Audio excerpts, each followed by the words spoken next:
अस्सलाम वालेकुम to all of you. This is Fayaz Ali, lecturer of zoology, government Islamic college पदीन।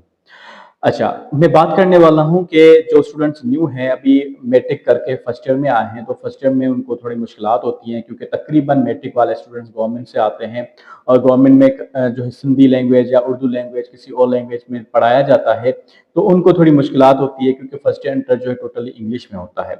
तो कुछ स्टूडेंट जो होते हैं अपनी ज़िंदगी के अंदर, जिनके अंदर कुछ मसाइल होते हैं, तो उनकी वहाँ पे स्टडी रह जाती है या वो टाइम नहीं दे पाते, तो उनके लिए मैं फर्स्ट ईयर जो है उसको अच्छा बनाना है। फर्स्ट ईयर में अपना जो है हार्ड वर्क करना है, मेहनत करनी है, इंटर करना है, अपनी ज़िंदगी का मकसद सेट करना है कि आपको क्या बनना है ज़िंदगी के अंदर, और अभी से पढ़ाई करनी है। अपने जो भी टीचर्स या असातिज़ा हैं, उनकी ज़िंदगी के जो तजर्बे हैं, उनकी ज़िंदगी की जो उन्होंने पढ़ाई की है, वो आपको देना चाहते हैं, इल्म देना चाहते हैं। अगर वो आपके पास तजस्सुस होगा, वही आप ले पाएंगे, तो ही ले पाएंगे, अदरवाइज नहीं ले पाएंगे। तो उसके लिए आपको क्या करना है, अभी से आप बायो के थोड़ा मैं बेसिक्स बता लेता हूँ कि बायो क्या सब्जेक्ट है और आगे आपको बायो में क्या पढ़ना है। ठीक है, तो अभी जो फर्स्ट ईयर हमारा स्टार्ट होगा, फर्स्ट ईयर क्लास, उसके अंदर जो है पहला चैप्टर जो है बायोकेमिस्ट्री वाला है, मीन्स मालिक्यूल्स वगैरह उसके बारे में है। फिर जो है एंजाइम्स के बारे में, फिर सेल के बारे में, और फिर जो है बायोएनर्जेटिक्स है। इस तरह से ही है, लेकिन बेसिक बायोलॉजी है क्या, व्हाट इज बायोलॉजी, वो नहीं बताया गया। तो मैं बताता हूँ व्हाट इज बायोलॉजी। तो बायोलॉजी के सब्जेक्ट है साइंस का। बायो ग्रीक वर्ड से निकला हुआ है, bio means life, logy means study. So study of life, इस सब्जेक्ट के अंदर हम जिंदगी के बारे में पढ़ते हैं कि जिंदगी के अंदर क्या क्या है, क्या क्या चीजें हैं मौजूद, हम किससे बने हुए हैं। हम मैटर के छोटे से छोटे पार्टिकल एटम से बने हुए हैं, एटम्स जब आपस में मिलते हैं तो मालिक्यूल बनाते हैं, मालिक्यूल्स जब आपस में मिलते हैं तो ऑर्गेनेल्स बनाते हैं, जैसे माइटोकॉन्ड्रिया, एंडोप्लाज्म, रेटिकुलम वगैरह। जब ये मालिक्यूल्स ऑर्गेनेल्स आपस में मिलते हैं तो एक सेल बनाते हैं। सेल एक सिंगल यूनिट होता है जो अकेला भी रह सकता है, तभी इसको बेसिक यूनिट ऑफ लाइफ कह सकते हैं। क्योंकि लाइफ की जो प्रॉपर्टीज होती हैं, जिंदगी की प्रॉपर्टीज जो होती हैं वो कौन सी होती हैं? मूवमेंट होती है, रिप्रोडक्शन होती है, रिस्पायरेशन होती है, ग्रोथ होती है, होम्योस्टेसिस होती है, एंड एक्सक्रीशन होती है।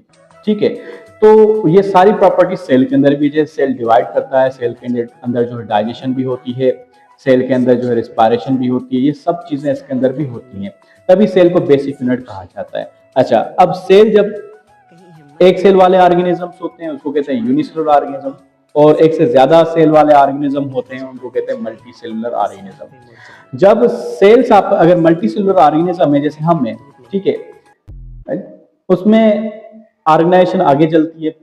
एक ही तरह के सेल्स जब आपस में मिलते हैं तो टिश्यूज बनाते हैं। टिश्यूज कैसे? जैसे कि जो है आपके बोन्स के टिश्यू, जैसे ब्लड एक टिश्यू है, जैसे फेट एक टिश्यू है, जैसे न्यूरॉन के नर्व जो है उसके अंदर टिश्यू है। ठीक है, तो ये टिश्यूज बनाते हैं। टिश्यूज एक ही काम करते हैं, डिफरेंट काम नहीं करते। जैसे कि फेट का काम क्या होता है? फैटी टिश्यूज का फेट का स्टोर करना होता है। बोन के टिश्यू का काम क्या होता है? सपोर्ट करना होता है। कार्टिलेज के टिश्यू का काम क्या होता है? कार्टिलेज सपोर्ट करना होता है। ब्लड के टिश्यू का काम क्या होता है? ऑक्सीजन या गैसेस को ट्रांसपोर्ट करना होता है। इसी तरह से बेटा जो टिश्यूज होते हैं आपस में डिफरेंट मिलते हैं तो बनाते हैं आर्गान, एक functional unit. When tissues different tissues combine and perform a specific function, that is called argon. तो ये आर्गान कौन सा होता है? जैसे कि आपका हाथ हो गया, जैसे कि आपकी टंग हो गई, जबान हो गई, जैसे कि आपकी आंखें होंगी, जैसे कि आपका ब्रेन हो गया। उसके अंदर ये सारे डिफरेंट टाइप के टिश्यूज होते हैं और एक खास काम करते हैं। जैसे जबान का काम खाना है, जो ब्रेन का काम है सोचना है, ठीक है, स्टोमक का काम है डाइजेस्ट करना। ठीक है, ये आर्गान्स कहलाते हैं। जब आर्गान्स डिफरेंट तरह के मिलकर कोई एक खास काम करें तो उसको कहते हैं आर्गान सिस्टम। आर्गान सिस्टम कहते हैं। तो आर्गान सिस्टम क्या होता है? आर्गान सिस्टम वो होता है जो एक खास काम करता है, जिसके अंदर डिफरेंट आर्गान्स मौजूद हों। जैसे कि डाइजेस्टिव सिस्टम ऐसा सिस्टम है जो डाइजेशन का काम करता है। ठीक है, और इस तरह से जो है आपका रिस्पायरेटरी सिस्टम जो रिस्पायरेशन का काम करता है। इस तरह से जो है रिप्रोडक्टिव सिस्टम रिप्रोडक्शन का काम करता है। स्केलेटल सिस्टम स्केलेटन बनाने का, मूवमेंट का काम करता है। मस्कुलर सिस्टम मसल्स का काम करता है, मूवमेंट का, जो है बॉडी के अंदर ब्लड चल रहा है उसको चलाने का। हार्ट भी मसल है, एक मसल से बना हुआ ऑर्गन है। इस तरह से आर्गान सिस्टम होते हैं। अच्छा, अब ये जब आर्गान सिस्टम सारे मिल गए तो एक सिंपल काम करने वाला जो है ऑर्गेनिज्म बन जाए, स्ट्रक्चर बन जाए, तो उसको ऑर्गेनिज्म कहते हैं। जैसे कि हम हैं इंडिविजुअल ऑर्गेनिज्म। अब ऑर्गेनिज्म एक ही तरह के कहीं पे भी हो तो उसको स्पेशी कहते हैं। अब स्पेशी एक ही तरह के एक ही जगह पे रहे, जैसे कि ह्यूमन की स्पेशी होमोसेपियन है, एक ही जगह पे रह रहे हैं तो वहां की हम पॉपुलेशन कहेंगे। अगर वो पॉपुलेशन डिफरेंट हो, मतलब डिफरेंट टाइप की स्पेशीज एक जगह पे हो, तो उसको कहते हैं कम्युनिटी। अब कम्युनिटी के साथ नॉन लिविंग ऑर्गेनिज्म को भी काउंट किया जाए तो उसको कहें इकोसिस्टम। इकोसिस्टम सारे मिल जाए तो उसको कहेंगे बायोस्फीयर। ये थी पूरी लेवल्स ऑफ बायोलॉजिकल ऑर्गेनाइजेशन। इस तरह ये चीजें क्लियर होनी चाहिए बच्चे को। उस तरह से ऑटोट्रॉफ किसे कहते हैं? ऑटोट्रॉफ वो ऑर्गेनिजम्स होते हैं जो अपना खाना खुद बनाते हैं। हेटरोट्रॉफ वो ऑर्गेनिज्म होते हैं जो अपना खाना नहीं बना सकते, वो दूसरे ऑर्गेनिजम्स के बनाया हुआ ऑलरेडी खाना वो इस्तेमाल करते हैं। जैसे कि हम हैं, हम ऑलरेडी बना हुआ खाना खाते हैं बाहर से, ठीक है, हम खुद नहीं बना सकते। प्लांट्स जो है अपना खाना खुद बनाते हैं। अब बायोलॉजी का फादर कौन है? Who is the father of biology? Biology का फादर है अरिस्टोटल। अब बायोलॉजी को डिवाइड किया गया तीन मेन ब्रांचेस के अंदर या डिवीजन्स के अंदर। एक zoology, botany and microbiology. Zoology is the study of animals, botany is the study of plants. तो जोलॉजी में हम स्टडी करते हैं एनिमल्स के बारे में, जस्ट जो भी एनिमल्स, केट हो गया, मैन हो गया, जो भी है वो सारे हो गए जोलॉजी में आएंगे। और बॉटनी में प्लांट्स आएंगे।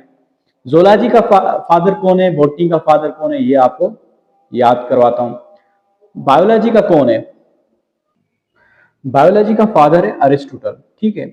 और जोलॉजी का जो फादर है वो भी अरिस्टोटल है, क्योंकि biology is the study of life, living organism की स्टडी सबसे पहले अरिस्टोटल ने की।